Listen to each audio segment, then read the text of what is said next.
So you've just pulled up to an amazing location like this. You've got your FPV drone and your brand new GoPro Hero 12 on the top. But is the Hero 12 actually better than the DJI 03 that's already in the drone? Well, today I'm going to be putting these things through their paces and we're going to find out. Going to be doing some video tests and we're going to compare things like the cameras in their automatic shooting mode. We're going to look at the inbuilt stabilization and also the ability to stabilize in post-production. We're going to look at the different sort of field of view options. And then I'm just going to put these cameras into what I think are their most cinematic settings and we're just going to see what looks the best. So we're going to start off with the pros and cons of each unit. So we're going to start with the DJI 03 and hopefully I get through this before the flies have completely devoured me. Oh, I'm going to put my Flynet on, but we'll start with the 03 and the pros of it. First of all, it's very lightweight because it's already built into the drone as the camera that you're using to fly through. Your drone is having no extra weight and that's going to give you better flying characteristics and also a longer flight time because lugging around the GoPro adds extra weight and it just sucks more battery life. It's also going to be a lower cost option because of course you don't have to buy another camera to stick on top of it. So if you're worried about budget, maybe sticking with the 03 is going to be the better option. The 03 also has really very good image quality. It can shoot in up to 4K at 120 frames per second, which for most people is going to be more than good enough. And it's also actually got a larger camera sensor than on the GoPro, which in turn should make it better in low light environments. As far as my testing has gone, the 03 is not actually that great in low light performance, but I did come here and fly a bit earlier on when it was pretty cloudy out, so I'll put a couple of clips in of that as well so you can compare the lower light performance of the 03 to the Hero 12. The last pro with the 03 is that it's got inbuilt storage, so if you forget an SD card, you can still fly and get a few clips, like I did earlier when I came out when it was cloudy. I forgot the SD card for the GoPro. So here's the first issue. I went to turn my GoPro on and it literally said no SD. I took the SD card out yesterday because I was looking at some footage, so I forgot to put it back in. Luckily, I've got my Osmo Action with me, so I'm taking the SD out of that. But yeah, that's the first thing, pros and cons. I need the SD card. Where the 03, I can just film onto the air unit. So when it comes to the cons of the 03, there are only a few, and really the main one is the fact that you can only shoot in the frame rate that you're flying in. So when you're flying FPV, you want it to be flying in sort of the highest frame rate you can see, because then there's just more information coming into your eyes. So you really want to be flying at like 120 frames. But to get more cinematic footage, you want to be flying at lower frames like 30 or even 60. But that's going to be more difficult with the 03 because when you're trying to fly this in 30 frames a second, honestly, it's a god-awful experience. Flying it in 60 is sort of a good middle ground, but there is no way I'm ever flying this camera at 30 frames a second FPV ever again. I did it once, that was enough. The other thing is that if you damage the 03, it's going to be much harder to replace than the GoPro. Obviously the GoPro, you just unscrew that, pop it off, stick a new one on, and you're good to go. But to change the 03, you're going to have to take your whole drone to pieces in order to get it out and swap it over for a good one. So if that's something that's going to impact your decision, I mean, bear that in mind. But also think if you're damaging the 03 and you've got a GoPro on top as well, the chances are you probably bust that at the same time. Flies! And lastly, I think that the 03 struggles when it comes to dynamic range as well. I think GoPros tend to have a better dynamic range than the 03, but we're going to see more of that in the video testing portion of this video. So let's move on to the GoPro. So when it comes to the GoPro, you can shoot in a much wider variety of camera settings compared to the 03. One, it's just got more settings overall, but two, because you're not flying through the GoPro, you can set it up to take much more cinematic footage at like 30 frames a second or 60 frames a second. You can stick an ND filter on there to get that nice motion blur. You can put an ND filter on the 03, but flying with an ND filter on through the goggles is a pretty god-awful experience. I'm going to do it for you later on, but it's not something that like I would actively choose to do. You've also got a couple more stabilization options. You can opt for zero stabilization and then do it all in post-production, or the Hero 12 actually now has Hypersmooth 6.0 with auto boost, which is going to give you really nice smooth footage just straight out of the camera. And if it's still not smooth enough, you can also put that footage into post-production and smooth it out even further. You've also got a few more field of view options with the GoPro. You can choose to shoot in like linear, wide, hyper view, super view, and then you can also use the max lens mod, which I'm going to put on a bit later on, which is going to give you an even bigger field of view, which is just absolutely ridiculous. And I'll show you some of the benefits of that later too. The GoPro is also easier to replace if you damage it. Like I said before, the 03, you have to rip the drone apart to get it out. GoPro, whip it off, stick a new one on, happy days. And the last pro, the GoPro will actually film in a higher quality resolution. It will go up to 5.3K at 60 frames per second, which is more than the O3's 4K. It's going to give you a bit more flexibility when it comes to cropping footage, etc, etc. So let's get into some of the cons of the GoPro. First of all, obviously you've got extra weight. The GoPro itself, I think it weighs 154 grams if I'm right, and carrying that extra weight around is going to reduce your flight time, reduce your flying experience, and just going to make the drone less nimble. Now, from my experience, I found that the drone isn't actually affected too much by carrying the GoPro. The flight times are only a little bit shorter and it still maneuvers really well, but you do definitely notice it's on. You can see through the goggles some twitches and things which you don't have when the GoPro is not there. It's also going to be more expensive, so if you don't want to fork out loads of money, you're better off just sticking with the O3 that's on board. It's also got a smaller sensor, so it's probably going to struggle a little bit more in lower light conditions, but like I said, there's some footage coming later on, so you can make your mind up for yourself. So I'm going to chuck some batteries in it now. We're going to fly. I'm going to head back to the studio to review the footage, and we're going to go from there. Let's send it.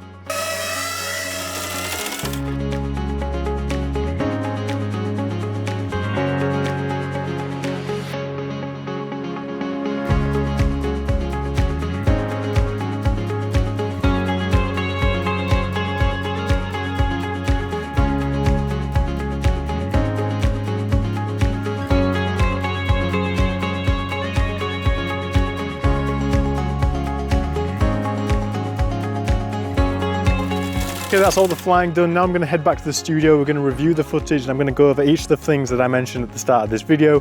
And there's a couple of things that I'm really excited to see. So let's head back. Okay, back in the studio now, and I've had some time to go over the footage from the GoPro and from the O3. So I'm going to start off with in-camera stabilization. And in this category, I think that the GoPro actually just takes the lead. The fact that it's got a few more options when it comes to stabilization, I think gives it the win. So the O3, you've got basically inbuilt DJI's Rocksteady, which does a really good job.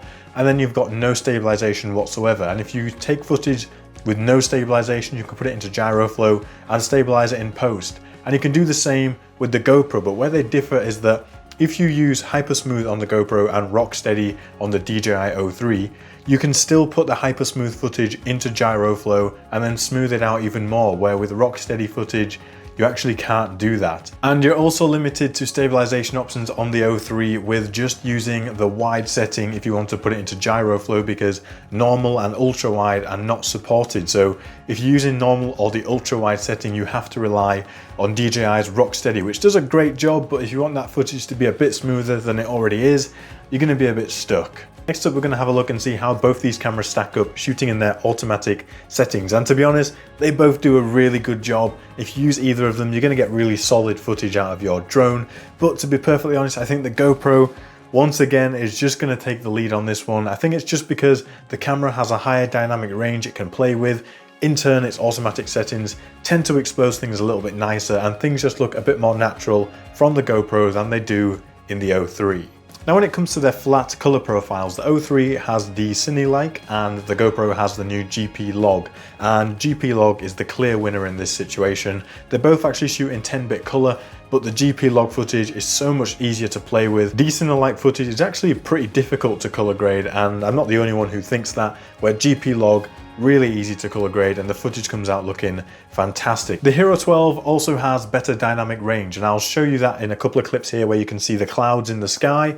If you look at the footage from the O3, you can see the clouds here are pretty badly blown out, where if you look at the footage from the GoPro, we've got way more detail in the clouds, and that better dynamic range just gives you a more complete image coming out of the camera, and it's definitely a win on that side for the GoPro 12. So now we're going to compare both of their field of view options. Now, as they come with the GoPro in its hyper view, which is its widest field of view settings, and the O3 in ultra wide, the O3 actually has a wider field of view in both 16:9 and 4:3 aspect ratio. Now, field of view is really important in FPV because it gives you a very good sense of movement, and the wider you can see, as long as there's not too much crazy distortion going on, generally the more dynamic the footage is going to look. Now, you do have to bear in mind, although the O3 is wider, when you put the footage into GyroFlow to stabilize it, it is going to get cropped because obviously the software has to zoom in a little bit in order to stabilize the footage. So bear that in mind. The raw footage coming out of the GoPro might actually give you a wider field of view in some instances, but as they come out of the box, the O3 has a wider field of view. But as soon as we stick the Max Lens Mod 2.0 onto the GoPro, the story is completely different. With the max lens mod, the GoPro now has a wider field of view in both 16:9 and, well, it's 8:7 or 4:3.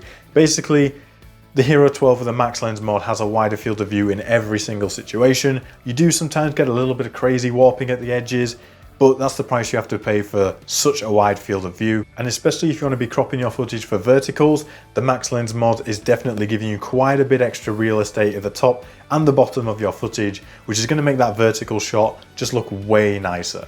When comparing both of these cameras in their standard color profiles, the O3 tends to give you quite a bluish sky, which is a bit unnatural. The sky doesn't actually look this blue on this day, and I think the GoPro actually gives you a more accurate representation of the colors on the day. The O3 does like oversaturate things a little bit, and it does look nice, don't get me wrong. I don't actually mind the fact that the sky looks a little bit blue. I think it looks quite nice, but for an accurate representation of the actual image, I think the GoPro is doing a better job than the O3. So this is the bit that we're all actually interested in, and it's which of them looks the most cinematic. Now, I paired them both with their respective ND filters and I shot some cinematic stuff. So I'm going to play a bit of a sequence and see if you can tell which camera is which and which one you think looks the most cinematic.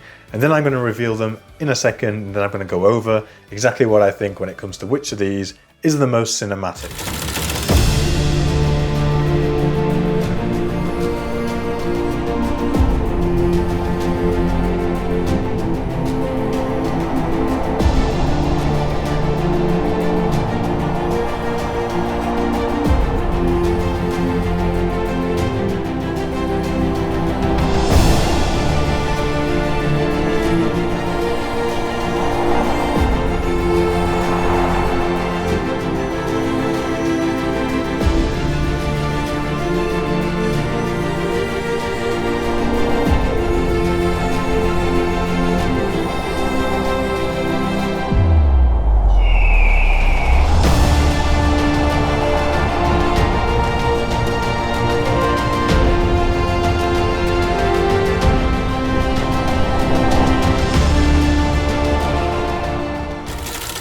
So could you tell which one was which? Well, camera 1 was the GoPro and camera 2 was the DJI O3. And for me, the GoPro is the clear winner. GP log color profile just allows you to push the color grade so much more in post, and the fact that you can set a more cinematic frame rate and use an ND filter without having to actually fly through it is also a big win. The better dynamic range also plays a huge part because you just end up with a better balanced image overall, and it just looks much nicer. I also like the fact that you can do extra stabilization in post on top of hyper smooth, where you can't do that on top of rock steady. Although the field of view on the GoPro is a bit smaller, but not by much, if you just use the Max Lens Mod 2.0, you get a much larger field of view. I think the overall image quality coming out of the GoPro is just much better, and it looks more natural too. So for me, the GoPro is the clear winner, but to be perfectly honest with you, both of these cameras are going to give you really good results either way. So if you're happy with the footage coming out of the DJI O3, then stick with it. The GoPro 12 is going to give you a superior image, but it comes at an extra cost of actual